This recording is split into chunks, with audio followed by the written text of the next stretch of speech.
Hampir 7 bulan berlalu, Mahkamah Konstitusi akhirnya akan membacakan putusan uji materi syarat batas usia Capres-Cawapres pada Senin 16 Oktober mendatang. Mengutip apa yang disampaikan oleh Menko Polhukam Mahfud MD, urusan batas usia Capres-Cawapres seharusnya bukan ranah MK. Namun ada frasa yang disisipkan pemohon, yakni berpengalaman menjadi kepala daerah. Benarkah frasa ini akan memuluskan jalan Prabowo meminang Gibran di Pilpres 2024? Saya akan mengulasnya bersama dengan anggota Dewan Pembina Partai Gerindra, Andre Rosiade, anggota Dewan Pembina Perludem Titi Anggraini, dan Direktur Eksekutif Parameter Politik Indonesia, Adi Praitno. Selamat malam Bang Andre, Mbak Titi, Mas Adi. Selamat malam, Silvi. Selamat malam, Mbak Sylvia, Mas Adi, Pak Andre. Adi Prayetno. Oke, baik. Bang Andre, jelang putusan MK, DPC, DPD, serta saya Partai Gerindra kan mulai terang-terangan ya menyerukan dukungan agar Gibran menjadi cawapres Prabowo. Ini kebetulan atau sudah by design? Saya rasa ini kan aspirasi dari teman-teman ya untuk mengusulkan, karena memang nama Mas Gibran itu kita lihat diusulkan oleh berbagai kelompok kepada Pak Prabowo, mulai dari relawan-relawan Pak Jokowi, bahkan juga dari partai-partai pendukung yang bergabung dalam Koalisi Indonesia Maju. Nah, mungkin melihat ini ada teman-teman di Partai Gerindra yang ingin mengungkapkan suara dan aspirasi mereka, sehingga ada DPC yang di Tangerang Selatan hari Sabtu yang lalu, bahkan hari ini di kampung saya di Kota Bukit Tinggi gitu loh. Dan juga saya partai Satria, bahkan saya dengar mungkin besok Tidar juga akan mendeklarasikan diri. Itu kan bagian dari aspirasi yang ada. Tapi tentu sekali lagi keputusannya tentu diambil oleh para ketua umum partai yang bergabung dalam Koalisi Indonesia Maju. Karena keputusan itu ada di forum komunikasi musyawarah untuk mufakat para ketua umum bersama Pak Prabowo nantinya. Dan aspirasi itu semakin kencang ketika MK akan memutuskan Senin pekan depan? Itu kan sah-sah saja. Teman-teman di Gerindra maupun teman-teman di relawan ataupun partai lain ingin menyampaikan aspirasi untuk mendukung Mas Gibran. Itu bagian dari demokrasi, hal yang wajar dan lumrah, karena mungkin melihat Mas Gibran wali kota yang punya prestasi, lalu beliau tokoh representatif milenial. Kita tahu pemilih mayoritas di Pilpres 2024 ini adalah milenial, dan tentu anak-anak muda ingin menjadi subjek bukan lagi objek seperti dahulu kala. Ya, mungkin saja ini ada aspirasi-aspirasi yang ingin disampaikan. Menurut saya hal-hal yang lumrah dan wajar saja. Tapi apakah nanti Mas Gibran yang terpilih? Tentu ada dua. Pertama, kita lihat hasil tanggal 16 Oktober, apakah MK mengabulkan gugatan bahwa Mas Gibran bisa lolos secara konstitusi. Yang kedua, tentu hasil keputusan musyawarah untuk mufakat. Apakah Mas Gibran yang putus, atau ada nama Pak Erick Thohir, atau namanya Pak Erlangga, atau nama yang lain. Saya juga nggak tahu. Walau misal. Baik, apakah ini hanya aspirasi dari internal Gerindra atau memang Prabowo sendiri sudah meminta langsung kepada Gibran? Kita simak dulu pernyataan dari Gibran berikut ini. Aspirasi dari siapa aja kemarin? Anak-anak sama ya silahkan ditampung aja. Artinya kalau komunikasi dengan Pak Prabowo gimana? Dengan Mas Gibran? Ya saya dengan semuanya komunikasi. Terkait hal ini juga dengan Pak Prabowo? Tentang cawapres itu saya kembalikan lagi ke beliau. Relawan ya kami naungi semua suaranya. Artinya Pak Prabowo juga sempat meminta Mas Gibran untuk jadi cawapres belum? Pak Prabowo sudah sempat meminta Mas. Dan semua orang kan udah tahu, beliau udah minta berkali-kali. Dan sudah saya laporkan ke pimpinan. Oke, Bang Andre, jadi Gibran juga terang-terangan mengaku bahwa Prabowo sudah berkali-kali minta dirinya jadi cawapres Prabowo. Apakah tawaran ini atau permintaan ini masih berlaku sampai saat ini? Saya rasa Gerindra partai taat konstitusi ya.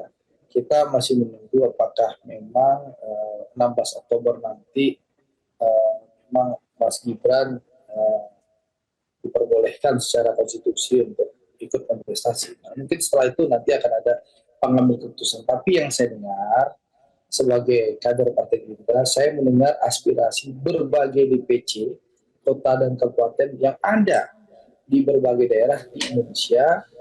Bahkan saya partai Gerindra juga, selain Satria juga saya dengar tidak, insya Allah akan segera mendeklarasikan mendukung Mas Gibran. Dan ini sangat genuine ya. Jadi memang tidak ada perintah, tapi memang aspirasi yang keluar dan muncul dari bawah. Tapi sekali lagi ini kan usulan.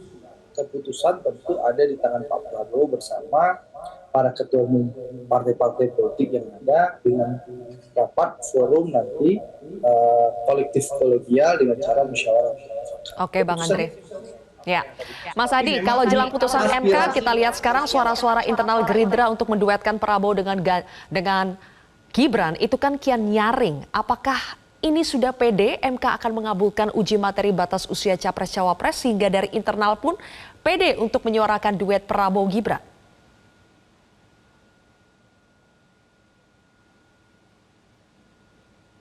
Halo Mas Adi. Halo Mas Adi.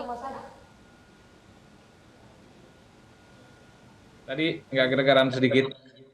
Baik, Mas Adi, saya ulangi lagi ya. Jadi kalau jelang putusan MK saat ini kan suara-suara internal Gerindra untuk menduetkan Prabowo dengan Gibran itu makin nyaring. Apakah karena sudah pede MK akan mengabulkan uji materi batas usia Capres-Cawapres? Kalau melihat kecenderungan rata-rata, rasa-rasanya memang Partai Gerindra ini seakan mendapatkan angin surga. Di atas angin bahwa seakan-akan bahwa Mahkamah Konstitusi itu akan memutuskan judicial review yang dilakukan oleh sejumlah kelompok tertentu ya, bahwa ambang batas syarat umur tetap 40 tahun, tapi kan ada klausul lain yang kemudian akan diloloskan. Sedang atau pernah menjabat sebagai kepala daerah, itu kan klausul tambahan yang paling mungkin akan diloloskan. Tentu ini adalah bekal sebenarnya bagi Gerindra untuk mendapatkan supaya ada angin surga yang bisa dikapitalisasi, terutama untuk meyakinkan Gibran sebagai sosok yang bisa mendampingi Prabowo Subianto. Itu tahap pertama ya Mbak. Yang kedua, nanti pastinya bagaimana tergantung Gibran apakah akan mengambil kesempatan ini atau tidak jika Mahkamah Konstitusi mengabulkan, karena secara prinsip Gibran saat ini masih menjadi kader PDIP dan tetap sebagai replika politik. Jadi Gibran ini bukan hanya sebatas wali kota Solo, bukan hanya sebatas kader PDIP, tapi dianggap sebagai representasi dari wajah politik, sebagai representasi dari keinginan politik dari Jokowi. Ini kan yang sebenarnya sedang ditunggu-tunggu betul oleh publik. Oleh karena ini, bagi saya menjadi penting kita cermati ke depannya. Jangan-jangan ini hanya sebatas angin lalu, tapi tidak terwujud. Tapi kalau melihat pembicaraan di media, di kalangan aktivis, pekerja-pekerja politik, rasa-rasanya gugatan ini akan dikabulkan. Terutama ada kesempatan bahwa mereka yang pernah ataupun sedang menjabat kepala daerah punya kesempatan untuk bisa tanding di 2024. Pasti mengacunya kepada Prabowo Subianto. Nah yang ketiga Mbak Sylvia, saya kok bertanya-tanya, kalau memang Gibran itu tertarik maju, kenapa tidak duet dengan Ganjar misalnya atau dengan Anies Baswedan? Kenapa harus dengan Prabowo Subianto? Toh dua sosok ini sama-sama anak bangsa katanya yang punya kesempatan untuk bisa maju di 2024. Ini yang sebetulnya membuat kenapa orang sampai saat ini berspekulasi. Jangan-jangan memang ada hubungan yang tidak terlampau tuntas gitu ya antara Jokowi dengan PDIP yang kemudian membuat manuver-manuver politiknya itu terjadi di mana-mana. Termasuk mengupayakan supaya Gibran yang sebenarnya secara undang-undang itu belum memenuhi syarat untuk maju. Baik. Kalau mau jujur sebenarnya, gugatan yang dilakukan oleh sejumlah orang ke Mahkamah Konstitusi, termasuk tawaran terbuka Gerindra kepada Gibran, secara tidak langsung ini kan ngajak perang terbuka PDIP. Karena apapun judulnya, PDIP itu sudah memutuskan bahwa kader mereka, namanya Pak Ganjar Pranowo lah yang diusung sebagai kandidat capres, bukan yang lainnya. Tentu bagi PDIP nggak nyaman ini sebagai manuver-manuver yang dianggap bagi mereka sebagai upaya untuk memecah belah, sebagai upaya untuk mengurangi kekuatan politik mereka menghadapi di 2024, mengingat Gibran ini adalah anak presiden.